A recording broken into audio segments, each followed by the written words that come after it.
Two girls, 1 9, 1 7, and a little 4-year-old boy, and they have brown eyes. It's the 26th of January, 1966, Australia Day. A euphoric day in the middle of summer typically reserved for celebrating Australian culture. The festivities are generally inclusive of drinking, swimming and partying. However, for two parents in the suburb of Somerton Park, Adelaide, the celebrations will be swapped with fear, anxiety and despair after their three children, Jane, Arnna and Grant Beaumont, would go missing, never to be heard from ever again. What did he do to make this house so evil? What happened to the Beaumont children? It's a question that's captivated the public for the last 55 years, and despite a recently offered $1 million reward, a handful of incredibly compelling suspects, and one of the most extensive searches in Australian history, the case still remains unsolved.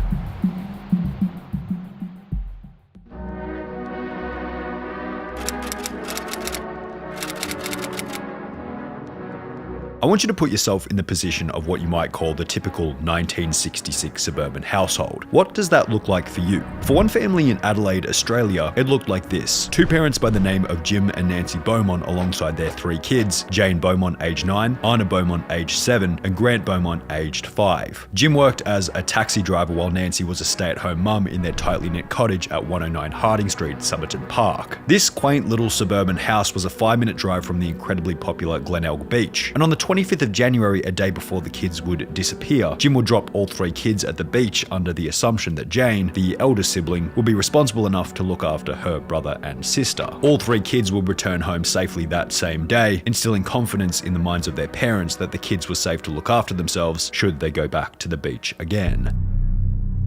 The following morning, on the 26th of January 1966, the scorching heat led the kids to return to the beach, leaving on the 8:45 a.m. bus, agreeing to return home on the 12 p.m. bus approximately 3 hours later. However, their mother, Nancy, would become worried when the 12 p.m. bus arrived without any of her kids on it. She would then wait around for the 2 p.m. bus under the assumption that they had simply missed the earlier trip, but once again, her children were nowhere to be located. The father of the children, Jim, would then return home from a business trip early after learning of their absence, and at 3 p.m., 3 hours after the kids were supposed to arrive home, he and Nancy would drive to the beach attempting to locate the children. However, they were still nowhere to be found. The parents would then visit the houses of local friends and family for the next 2.5 hours under the assumption that they had made a detour on the way home. However, still nothing. At 5:30 p.m, the parents would report the disappearance to the Glenelg police station, officially beginning what would become the most notorious cold case in Australian history.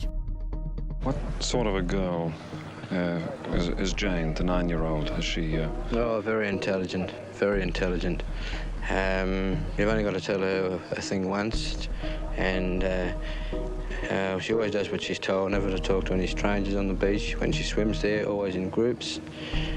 Be quite able to look after the other two. Oh, quite capable, quite capable. Within 24 hours, the whole nation was aware of the disappearance. Airports, railway lines, even interstate highways were instantly monitored under the suspicion that the children had been kidnapped. At the same time, local police remained hopeful that the kids had simply gotten lost and began to search the beach, local buildings, and the general vicinity surrounding the ocean. So the first thing, over here towards this ridge. Right, you can break line now and come over. However, none of these would prove to be successful. Today is the 7th day that Jane, Arnna and Grant Beaumont have been missing, and it's the 4th time that the police have searched this area of the Sandhills. The kids had been carrying a grand total of 17 different items on their trip to the beach, including clothing, towels and bags. However, none of these were located either. After 3 days without any information relating to the kids' whereabouts, a £250 reward would be offered to the public, equivalent to approximately $3,500 in today's money, enticing anyone who knew anything to come forward. While the amount offered has since been criticised for being somewhat underwhelming, it would prompt many witnesses to come forward, and investigators would finally get an idea of what happened to the Beaumont children. Wenzel's Bakery, a nearby shop that had reported Jane, the elder sibling, came in to purchase pasties as well as a meat pie at around 12:20 p.m. with a £1 note. And while insignificant on the surface, there were two clues here which instantly raised a couple of red flags for investigators. Firstly, the kids never bought meat pies in the past as they didn't like the taste, and secondly, the kids had only been given 6 shillings and 6pence, enough for lunch and the return bus trip, ultimately raising the question, who had given them the £1 note? At around the same time that the Wenzel Bakery sighting was coming to light, many other witnesses began to advise investigators that they had seen the kids walking around with a tall man in his mid-30s. The man had brown hair, was thin, tanned, and was wearing swimming trunks. Witnesses stated that the kids appeared to be playing with him and felt relaxed, enjoying themselves in his company. Now, this was bizarre, as the parents of the kids explained that the children were extremely shy, and to be playing confidently with a stranger seemed out of character. For this reason, it was then theorized that perhaps the children had met the man on a previous trip to the beach, certainly plausible considering they were at the beach only a day beforehand. This was also supported by an offhand remark days previously, when Arnna told her mother that Jane had gotten a boyfriend down the beach, a statement that their mother Nancy had taken little notice of until the disappearance. After playing in the park with the man, witnesses stated that the children had waited for him to get changed and were then seen walking away from the beach with the man at around 12:15 p.m, just minutes before the bakery sighting, also being the time at which the kids were supposed to be catching the bus home. One final witness then reported that while at the Padawalonga boat haven, she had spoken with 3 kids at around 7 p.m. that same evening who resembled the description of the Beaumont children. Police would search the area, even going so far as to drain the boat haven attempting to locate a body. At the Padawalonga boat haven in Glenelg, South Australia, in what is the latest development and perhaps the most dramatic one yet, the haven is going to be drained and the police will then inspect it. However, this search would end with no particular success. With this sighting assumed to be a case of mistaken identity, all of the evidence pointed to this one specific man who had been seen with the kids on that hot summer day. Police would go ahead and draw various sketches publicizing his image to the best of their ability. With a mother and father in catastrophic desperation and a nation in shock, the only question everyone wanted to answer: who was that mystery man? Before we look at the potential suspects, we should first quickly explore a different but related case which happened shortly after the disappearance of the Beaumont children, and that's the disappearance of Joanne Ratcliffe, age 11, and Kirsty Gordon, aged 4, who vanished from Adelaide Oval 7 years after the Beaumont children in 1973. The circumstances of this disappearance were incredibly similar to the Beaumont case. The parents left their children to go to the toilet alone, the children did not return, and in the 90 minutes following their disappearance there were numerous sightings outside the Oval stating that the kids were looking distressed while walking with an unidentified man who had a similar physical appearance to the man on Glenelg Beach in 1966. The police sketches done for this case bore a striking resemblance to the sketches done for the Beaumont children, and with many other elements being similar such as the location, age of the children, and circumstances of the abduction, investigators have often theorized that these 2 abductions were done by the same person, which will be vital when analyzing the 4 following suspects. The first possible suspect for the case is a gentleman by the name of Derek Ernest Percy, who was suggested as the kidnapper in an article written by The Age back in 2007. At the time, Derek Ernest Percy had been the longest serving criminal in Victoria after his first serious crime all the way back in 1969. At the time, however, for this first crime, Percy was found not guilty by reason of insanity, based partly on a psychological condition which prevented him from remembering the details of his actions. Percy did state that he was at Glenelg Beach for a family trip on the Australia Day that the kids would disappear, and was supposed to have indicated that he believed he might have abducted the Beaumont children as he was in the area at the time, but due to his psychological condition, had absolutely no recollection of doing so. Percy matched the police sketch in terms of facial structure, but at the same time there were numerous elements clearing him from the case. The biggest issue with Percy was that he was born in 1948, making him only 17 years old at the time, significantly younger than the mid-30s age range reported by many of the witnesses. On top of this, there were questions as to whether or not Percy even had a car at the time of the disappearance, which would have been a vital requirement in order to escape with the children undetected. Finally, Percy was in jail from 1969 for his first major crime as previously mentioned, making his involvement in the 1973 Adelaide Oval disappearance an impossibility, and considering investigators believe that both crimes were committed by the same person, this reduces the likelihood that Derek Ernest Percy abducted the Beaumont children. The second suspect is an individual by the name of Harry Phipps, who was highlighted as a possible suspect as recently as 2013 after the book publication of The Satin Man, uncovering the mystery of the missing Beaumont children. Harry Phipps was a factory owner and a member of Adelaide's social elite. He was known for giving out £1 notes, resembled the police sketch to some extent, and was later discovered to have a sexual interest in children. In 2007, Phipps' son Hayden, who was 15 years old in 1966, came forward explaining to police that he had seen the children in his father's yard that day. Well, did you see them talking to Harry? Yeah. But I saw them coming into the backyard from the Covey house. They came to Dad's car. I think they went inside the house, and that's it.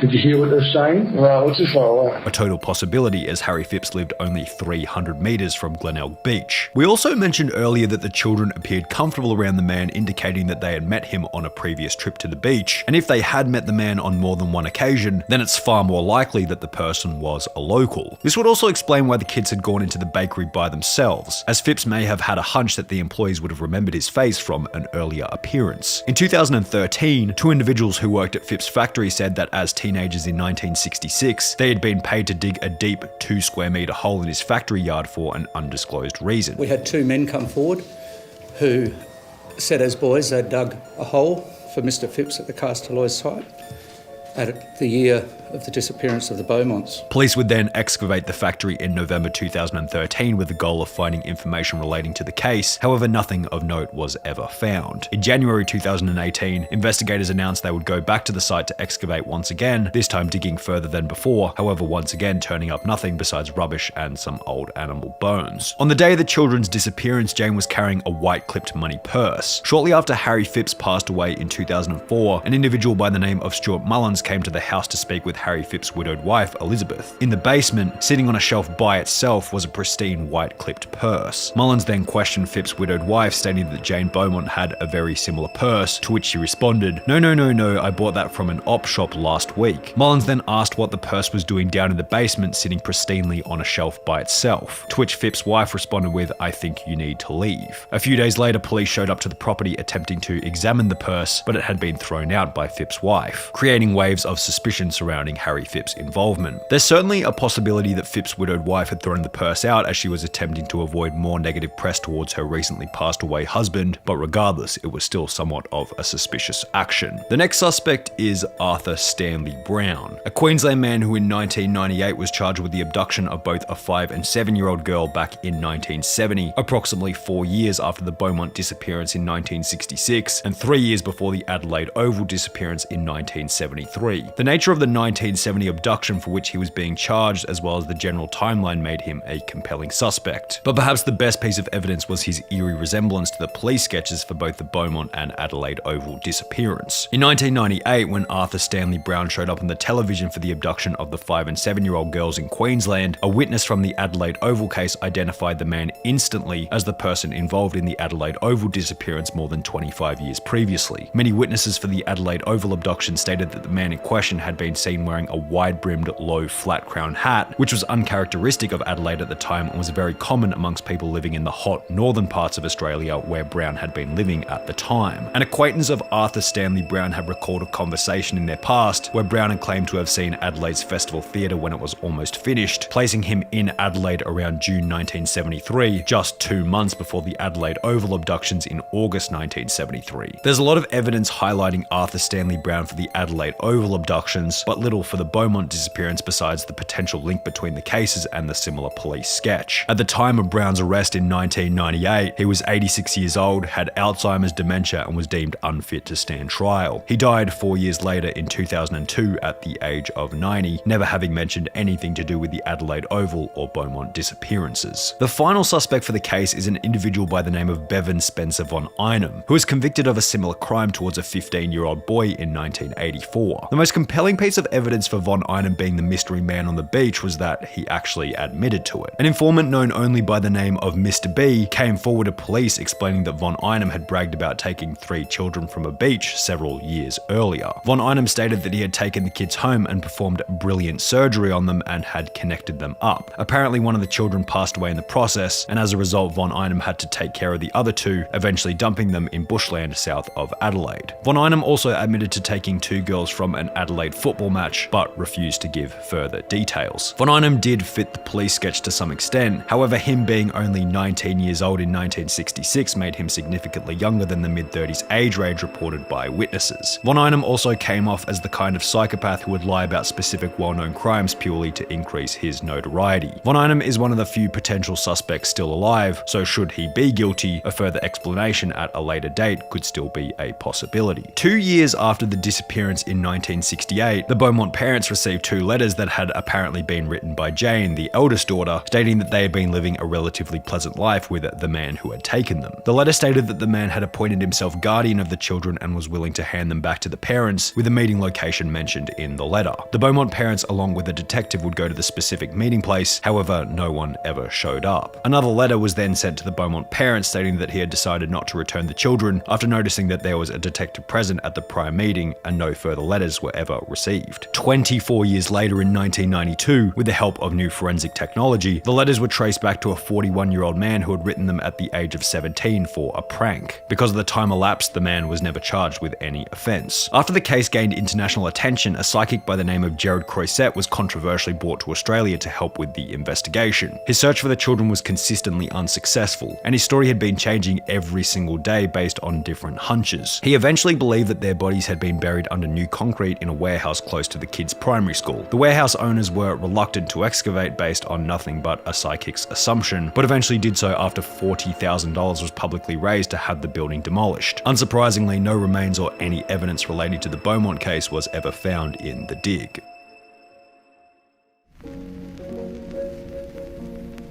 Following the kids' disappearance, Jim and Nancy Beaumont continued to reside in the same Somerton Park home, stating that it would have been dreadful if the kids were to return home but did not find their parents waiting for them when they got there. Jim and Nancy separated in the 1980s and eventually divorced sometime later, selling the infamous Somerton Park home where so much grief had been experienced. Nancy passed away in an Adelaide nursing home on the 16th of September 2019 at the age of 92, never having found out what happened to her children. However, Jim, now aged in his 90s, continues to reside in Adelaide, assumably holding on to a glimmer of hope that the case may be solved before he passes on to the next stage in his cosmic journey. In January 2019, South Australian Premier Jay Weatherill stated that the South Australian police had never given up on the case and that they have a policy that no murder investigation ends up in a closed file. The South Australian government maintains a $1 million reward for any information relating to the disappearance of the Beaumont children.